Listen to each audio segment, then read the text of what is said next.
क्या अध्यक्ष कुछ बुलाओ तो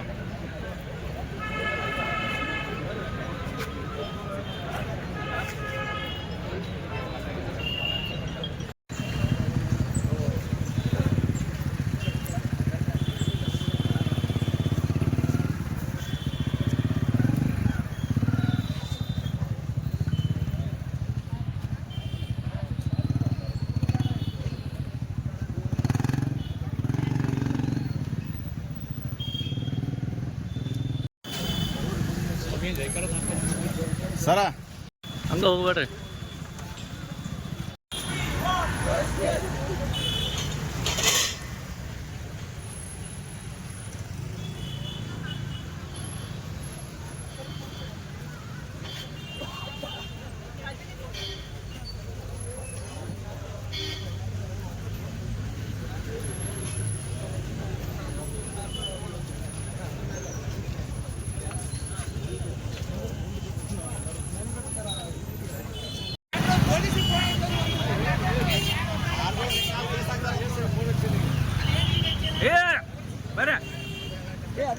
ಅದವ್ರಪ್ರೆ ಸರ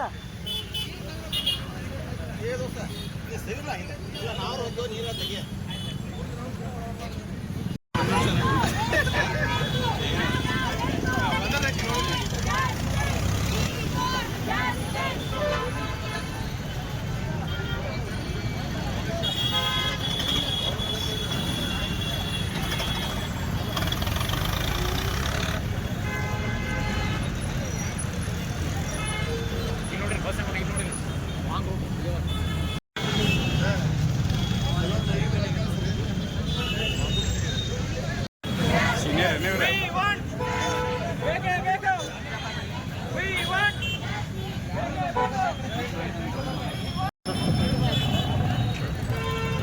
ಪೂರಾ ಕರಿ ಮಾಡ್ಕೊಂಡು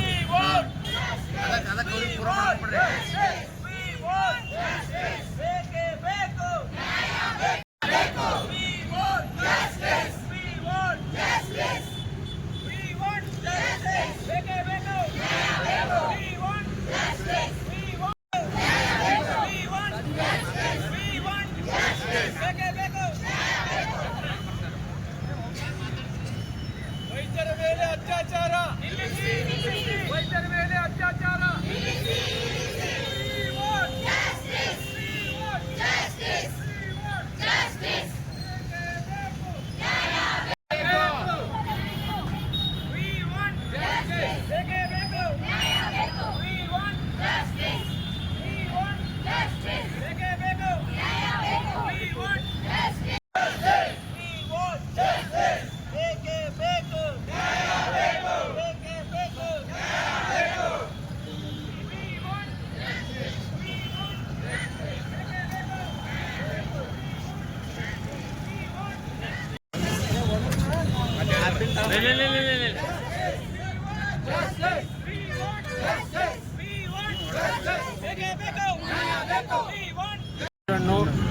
ಅತ್ಯಾಚಾರಗೊಳಿಸಿ ಹಿಂಸಿಸಿ ಅವರನ್ನು ಕೊಲೆ ಮಾಡಲಾಗಿದೆ. ಅದಕ್ಕೆ ಬೇಕಾದ ಸಾಕ್ಷಿಗಳನ್ನು ಕೂಡ ಹಾಳು ಮಾಡಿ ಈ ವೈದ್ಯಕೀಯ ವೃತ್ತಿಯಲ್ಲಿ ಇದೊಂದು ಕಳಂಕ ತರುವಂಥ ಕೆಲಸ. ಈ ಶಿಕ್ಷಣ ಸಂದರ್ಭದಲ್ಲಿ ಹೆಣ್ಣು ಮಕ್ಕಳನ್ನು ಈ ರೀತಿ ಅತ್ಯಾಚಾರ ಮಾಡಿ ಅವರನ್ನು ತೊಂದರೆಗೀಡು ಮಾಡಿದರೆ ನಮ್ಮ ಭವಿಷ್ಯ, ನಮ್ಮ ದೇಶದ ಭವಿಷ್ಯ ಹಾಳಾಗುತ್ತದೆ. ಇನ್ನು ಮುಂದಿನ ವೈದ್ಯರು ಯಾವ ರೀತಿ ಅಭ್ಯಾಸ ಮಾಡಬೇಕು ಎನ್ನುವಂಥದ್ದು ಇಲ್ಲಿ ತೊಂದರೆಗೀಡಾಗುತ್ತಂತ ಹೇಳ್ತಾ ಇವತ್ತು ಅದರ ವಿರೋಧಿಸಿ ನಾವೆಲ್ಲ ಪ್ರತಿಭಟನೆ ಮಾಡ್ತಾಯಿದ್ದೀವಿ.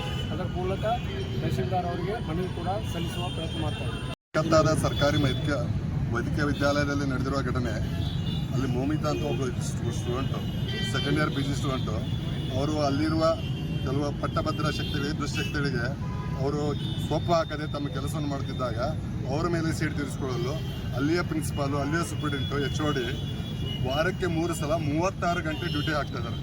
ಹಾಕಿ ಉಳಿದ ಯಾರು ಇಂಟರ್ನ್ಸ್ ಆಯಿತು, PG ಯಾರು ಅವ್ರ ಹತ್ರ ಮಾತಾಡಿದ್ರೆ ಅವ್ರಿಗೆ ಟಾರ್ಚರ್ ಕೊಟ್ಟು ಈ ರೀತಿ ಮಾಡಿ ಅತ್ಯಾಚಾರ ಮಾಡಿ ಇದನ್ನು ಮಾಡೋದಿಲ್ಲ. ಅದರಲ್ಲಿ ಇನ್ವಾಲ್ವ್ ಆಗಿರೋರು ಯಾರು? ಮುಖ್ಯ ಅಲ್ಲಿ ಪ್ರಭಾವಶಾಲಿ ವ್ಯಕ್ತಿಗಳ ಮಕ್ಕಳಿದ್ದಾರೆ. ಯಾರನ್ನೋ ಒಬ್ಬನ ತೆಗೆದುಕೊಂಡು ಸಂದೇಶ್ ಕಾಳೆಯಲ್ಲಿ ಒಂದು ಕೇಸ್ ಆಗಿದ್ದು ಇದಕ್ಕೆ ಮೊದಲು. ಅಲ್ಲಿ ಇನ್ಸ್ಪೆಕ್ಟರ್ನೇ ಆ ರೀತಿ ಮಾಡಿದ್ದು. ಏನಂದರೆ ಒಬ್ಬನು ಬೇರೆದವ್ರನ್ನ ಕರ್ಕೊಂಡು ಬಂದುಬಿಟ್ಟು ಅವನು ಉಗುರು ವಿಕ್ಟಿಮ್ಗೆ ಹಚ್ಚಿಬಿಟ್ಟು ಅದೇ ಇವರೇ ಮಾಡಿದ್ದು ಅಂತ ಕೇಸ್ ಮುಚ್ಚಾಕಿದ್ರು. ಇದರಲ್ಲಿ ಅವನು ಸಂಜಯ್ ರಾಯ್ ಅಂತೇಳಿ ಅವನು ವಾಲಂಟಿಯರು. ಅವನು ಹುಡುಕ ಇದ್ದಾನೆ ಇದನ್ನಾನೆ ಅವನಿಗೆ ನೀವು ದುಡ್ಡು ಕೊಡ್ತೀವಿ ನೀನು ಒಪ್ಕೊಂಡ್ಬಿಡಪ್ಪ ಅಂತಿದ್ದಾರೆ. ಅವನು ಒಪ್ಕೊಂಡಿದ್ದಾನೆ. ಇದಕ್ಕೆಲ್ಲ ನಾವು ಖಂಡಿಸ್ತಾ ಇದ್ದೀವಿ. ಈ ರೀತಿ ಆದರೆ ವೈದ್ಯಕೀಯ ನಮ್ಮ ಡಾಕ್ಟರ್ಸ್ ಯಾವ ರೀತಿ ನಾವು ಕೆಲಸ ಮಾಡಬೇಕು ಅಂತೇಳಿ. ಆಮೇಲೆ ಜನರಲ್ ಪಬ್ಲಿಕ್ ಆದಷ್ಟು ಈ ನಿರ್ಭಯ ಕೇಸಲ್ಲಿ ಎಷ್ಟು ರೀತಿಯಿಂದ ಇದನ್ನು ಮಾಡಿದಿರಲ್ಲ ಚಳವಳಿ, ಆ ರೀತಿ ಇಲ್ಲಿ ಎದ್ದು ಕಾಣ್ತಾ ಇಲ್ಲ. ಯಾಕೆ ವೈದ್ಯರು ನಿಮ್ಮ ಸೇವೆಗಾಗೇ ಇರೋದು, ಜನರ ಸೇವೆಗಾಗೇ ಇರೋದು. ಆಮೇಲೆ ವೈದ್ಯರು ನಾವು 5 ವರ್ಷ ಅಲ್ಲದೆ 3 ವರ್ಷ ಮತ್ತೆ ಹಗಲು ರಾತ್ರಿ ಕೆಲಸ ಮಾಡಿ ಓದಿಬಿಟ್ಟು ಒಂದು ಡಿಗ್ರಿಗೆ ಬಂದಿರ್ತೀವಿ. 24 ತಾಸು ನಮ್ಗೆ ಕೆಲಸ ಮಾಡ್ಬೇಕಂತಾರೆ. ಅಲ್ಲಿ ಬಂದು ಈ ಕಡೆ ನಮಗೆ ಏನಾಗುತ್ತೆ ಅಂದರೆ ಜೂನಿಯರ್ ಸ್ಟೂಡೆಂಟ್ಸ್ಗೆ ಅಂತ ಹೇಳ್ತೀನಿ, ಜೂನಿಯರ್ ಸ್ಟೂಡೆಂಟ್ಸ್ಗೆ ಇಲ್ಲಿ ಅವ್ರು HOD ಪ್ರೊಫೆಸರ್ ಅವ್ರ ಕಡೆಯಿಂದನೂ ಟಾರ್ಚರು, ನೀವು ಡ್ಯೂಟಿ ಮಾಡ್ಬೇಕಂದ್ರೆ ಮಾಡಲೇಬೇಕು ಅಂತೇಳಿ. ಈ ಕಡೆ ಪೇಷಂಟ್ ಕಡೆ ಇವ್ರು ಬರಲ್ಲ, ರೋಗಿಗಳ ಮುಂದೆನೇ ಇವರೇ ನಿಲ್ಲೋದು. ನಾಳೆ ಏನಾದರೂ ಗಲಾಟೆ ಆದರೆ ಫಸ್ಟ್ ಎಲ್ಲ ಅದಕ್ಕೆ ಇದನ್ನಾಗೋದಂದ್ರೆ ಇವ್ರು ಜೂನಿಯರ್ ಡಾಕ್ಟರ್ಸು. ಅದ್ರ ಸಲ ಜೂನಿಯರ್ ಡಾಕ್ಟರ್ಸ್ಗೆ 10 ವರ್ಷದಿಂದನೇ ಸೆಂಟ್ರಲ್ ಗೌರ್ಮೆಂಟ್ಗೆ ಒಂದು ಮನವಿ ಕೊಟ್ಟಿದ್ವಿ. ಜೂನಿಯರ್ ಡಾಕ್ಟರ್ಸ್ಗೆ ಒಂದು ರೂಲ್ ಮಾಡಿದ್ರು, 12 ಗಂಟೆಗಿಂತ ಜಾಸ್ತಿ ಡ್ಯೂಟಿ ಮಾಡೋ ಹಾಗಿಲ್ಲ ವಾರಕ್ಕೆ ಒಂದ್ಸಲ. ಆದರೆ ಈಗ ಏನು ಮಾಡ್ತಾ ಇದ್ದಾರೆ, ವಾರಕ್ಕೆ 3 ಸಲ 36 ಗಂಟೆ ಡ್ಯೂಟಿ ಹಾಕ್ತಾ ಇದ್ದಾರೆ. ಅಂದರೆ ಮನುಷ್ಯರ ಹೌದಾ ಅಲ್ವ? ಜನರಿಗೆ ಇದು ಅರ್ಥ ಆಗ್ತಾ ಇಲ್ಲ. ಜನರು ನೋಡಿಬಿಟ್ಟು ಇಲ್ಲ ಅವ್ರು ಡಾಕ್ಟರ್ ಅವರು ಡ್ಯೂಟಿ ಅಂತ ಹೊರತಾಗಿ ಅವರು ಯಾರೋ ಮಗಳು, ಯಾರೋ ಅಕ್ಕ, ಯಾರೋ ತಂಗಿ ಈ ರೀತಿ ಇದನ್ನು ಮಾಡ್ತಾ ಇಲ್ಲ. ಅದಕ್ಕೆ ನೀವು ನಿಮ್ಮಲ್ಲೇ ಒಂದು ಇದು ವಿನಂತಿ ಅಂದರೆ ಆದಷ್ಟು ನಮ್ಮ ಸಮಾಜಕ್ಕೆ ಇದನ್ನು ತಿಳುವಳಿಕೆ ಮಾಡಿಕೊಡ್ಬೇಕು. ಎಲ್ಲಿ ತನಕ ನಮ್ಮ ರಾಜಕಾರಣಿಗಳಿಗೆ ಅದ್ರ ಇಚ್ಛಾಶಕ್ತಿ ಇರಲ್ಲ ಅಲ್ಲಿವರೆಗೆ ನಾವು ಇಲ್ಲಿ ನಮಗೆ ರಕ್ಷಣೆ ಇಲ್ಲ ವೈದ್ಯರಿಗೆ. ಅದಕ್ಕೆ ನಿಮ್ಮ ಮೂಲಕ ನಮ್ಮ ರಾಜಕಾರಣಿಗಳಿಗೆ ಸ್ವಲ್ಪ ಬಿಸಿ ಹಚ್ಚಲಿಕ್ಕೆ ಕೇಳ್ಕೊತೀವಿ.